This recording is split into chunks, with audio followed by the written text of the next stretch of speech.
Welcome to the Essentials of Raj Yoga, brought to you by the Brahma Kumaris. This presentation gives you answers to the most basic and intriguing questions which have concerned humanity since before recorded history.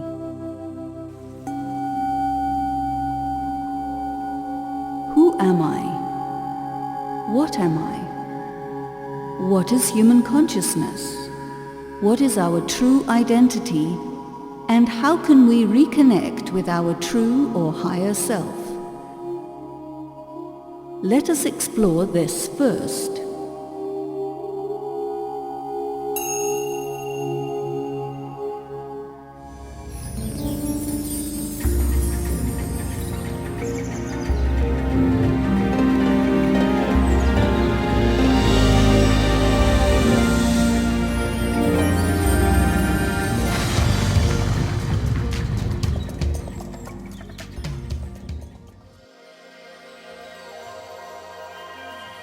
When we look into the mirror, we see our face simply reflecting back to us.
Colors of the self come alive. Peace, love, happiness, and the feeling of fortune flow into our consciousness. They are no longer beyond our reach, but the tangible and real nature of each of us. Throughout the day, take moments to remember and feel again what it's like simply just to be a pure and peaceful soul. Now it is clear that we are all souls. Each answer opens up new questions. We know that we are pure, peaceful, eternal souls, but where do we come from?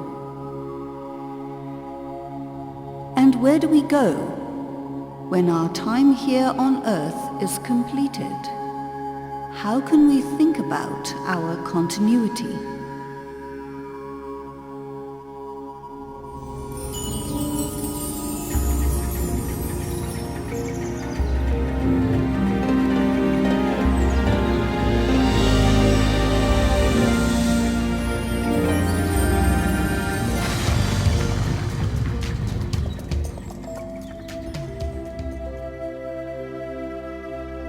It is important to know our own selves truly. And it is also very important to know what lies beyond our familiar universe and reach the world of our origins.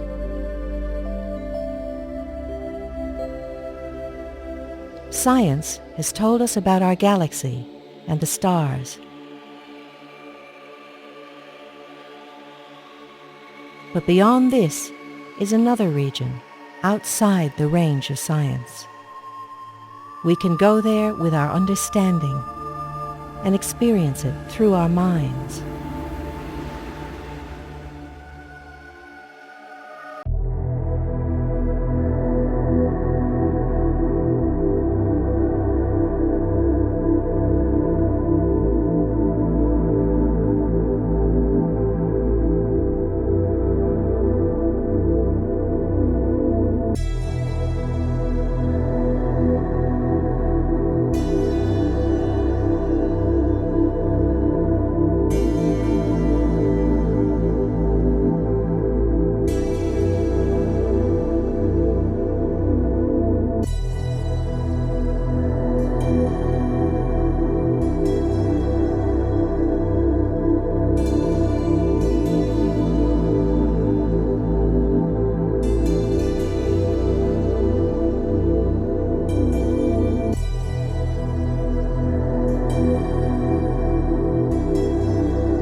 Discipline, but a very simple practice. It is just a matter of awareness and recalling an ancient memory, returning to the time when we were there, shining in perfect peace. This remembrance is yoga. We souls used to float in luminous space like stars, silently and peacefully. All we have to do is think about this state of being. Even though we are here in our bodies, we can feel that ancient and profound silence. Astronauts have wondered at the vastness and the silence of deep space. But the peace and stillness of the world of souls is far deeper and filled with the feeling of bliss. Whenever we wish, we can make the mental journey to that silent world and fill ourselves with quiet. This is our home of peace, where we can fill ourselves with as much serenity and tranquility as we want. Out there is only peace upon peace, filling our hearts.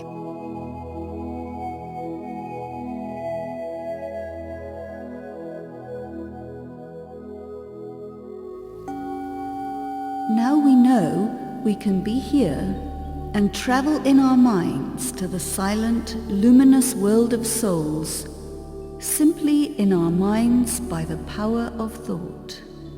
What else did we forget?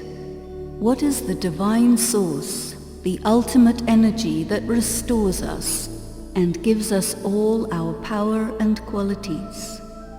Now, let us reconnect and direct our minds above and beyond to the source.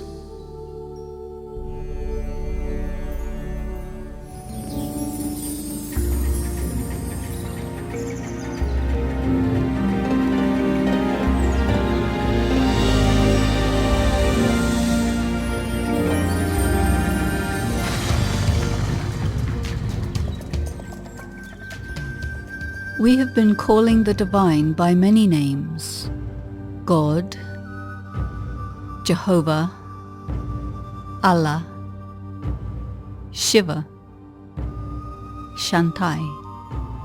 We have built churches, gurudwaras, temples, and mosques to God, and carved statues to represent the divine. We have even waged wars in the name of God. We performed so many sacrifices. We thought God is to be found in nature or in the sky. Then we thought that God is everywhere. Whenever we suffer, we call out to God for relief. But when we are happy again, we forget.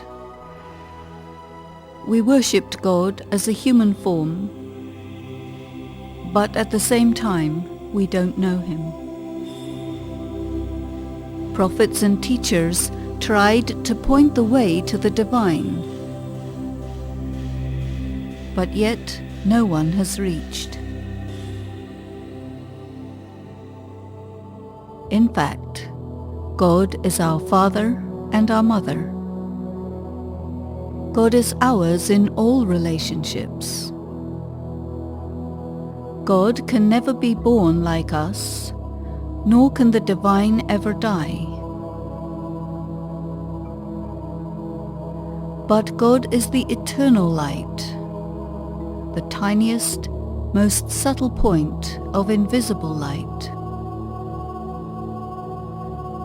God is invisible to our material eyes,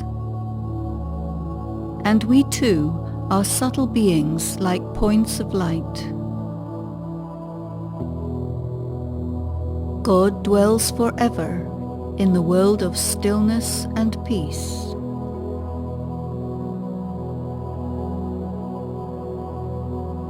We were once there too, in that golden silence.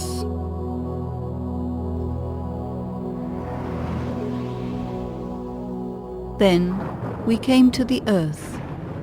We were born into our bodies and began to live our own stories.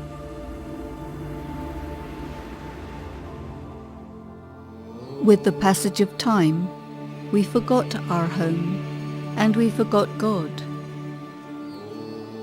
Now, God has returned to tell us who we are and to show us the secrets of time.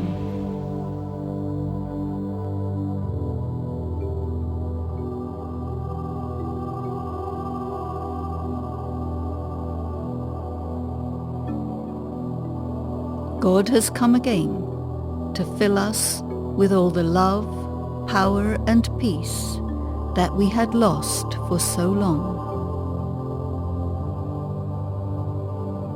Remember, remember, remember.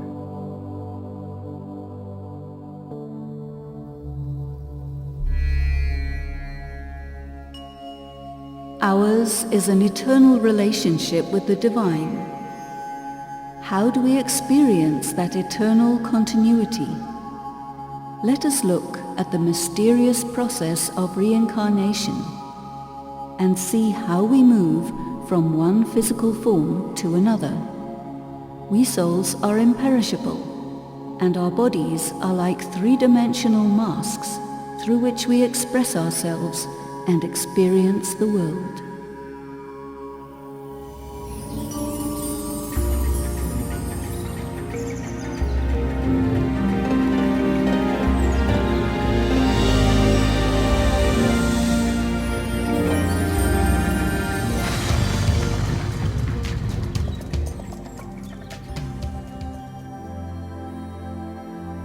Human life is filled with many experiences.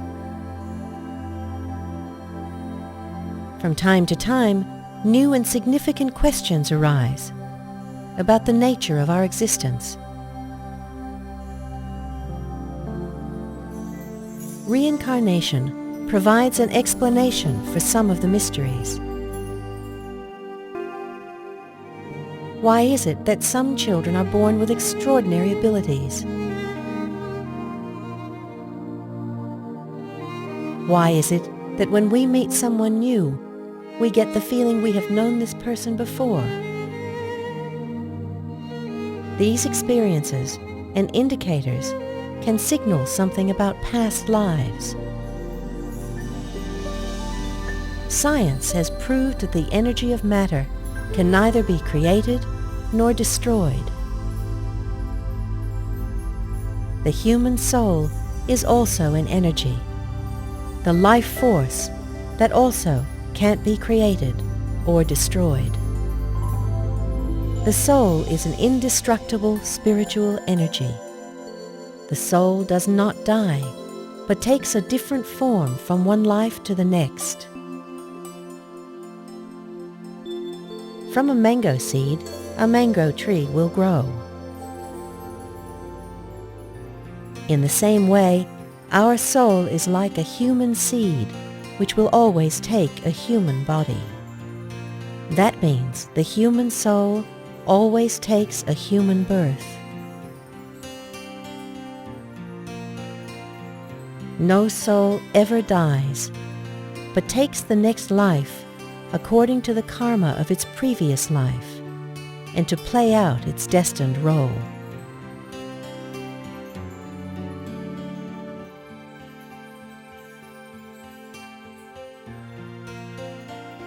The concept of reincarnation distinguishes the soul from the role, which allows us to be detached from our present situation and to be neutral towards what has happened in the past.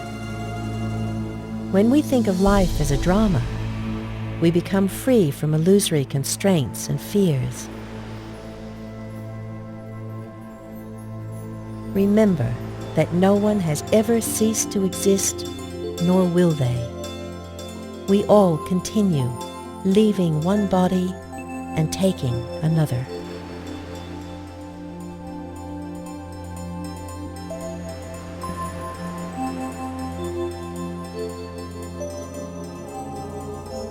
Through our bodies, we perform a variety of actions: positive, negative, neutral, useful, necessary, and waste. Every action has an equal and opposite reaction. Those reactions may be instant, or it could be after a few months or years. Some reactions occur even lifetimes later. Let us look at the mystery of karma, the spiritual laws of action and reaction.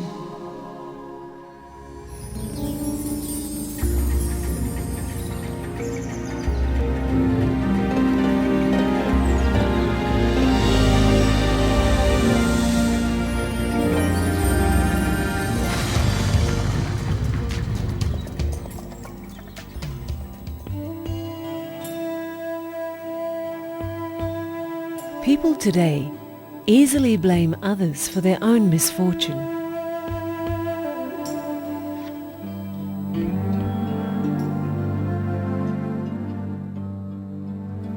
But the laws of karma, which are also the laws of cause and effect, make it clear that the reason good or bad things happen to us depends on our own previous actions. This means if we want to improve the quality of our lives, we must improve the quality of our actions. In the world of natural science, Newton's third law states that every action has an equal and opposite reaction. Christianity reminds us that as you sow, so you reap.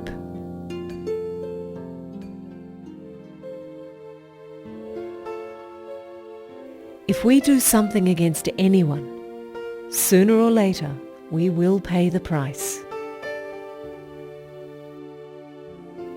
A good action always produces a good result. Our bad actions rebound on us negatively.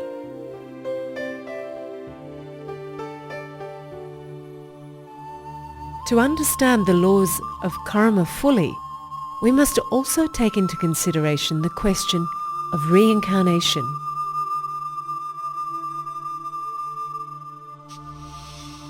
The consequences of the positive or negative actions we perform in this life are carried with us to our next life. In fact, whatever happens to us at this time is the fruit of seeds of action we ourselves planted in a previous life. When we truly appreciate the laws of cause and effect, we can no longer blame anyone but ourselves for our circumstances or situation. Rather, we must graciously accept that they are the consequences of our own mistakes.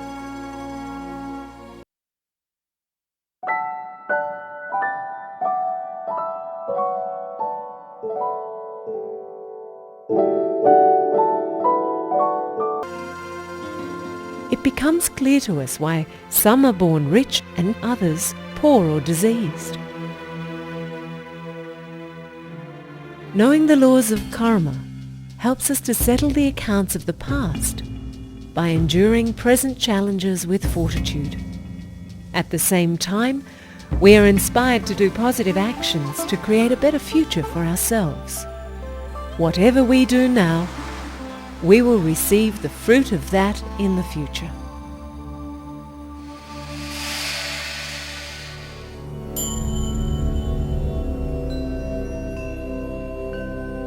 The key to attaining the powers is yoga.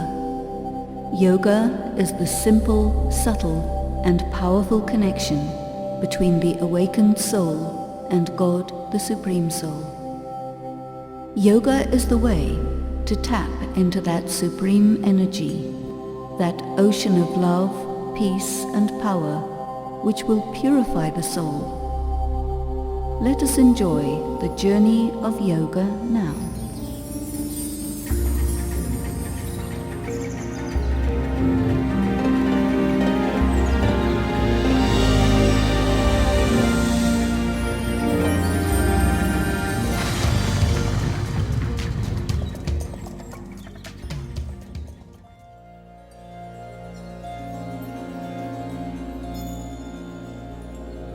The experience of true and pure knowledge is yoga. I am a subtle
learn it here at this meditation center. Thank you for your attention.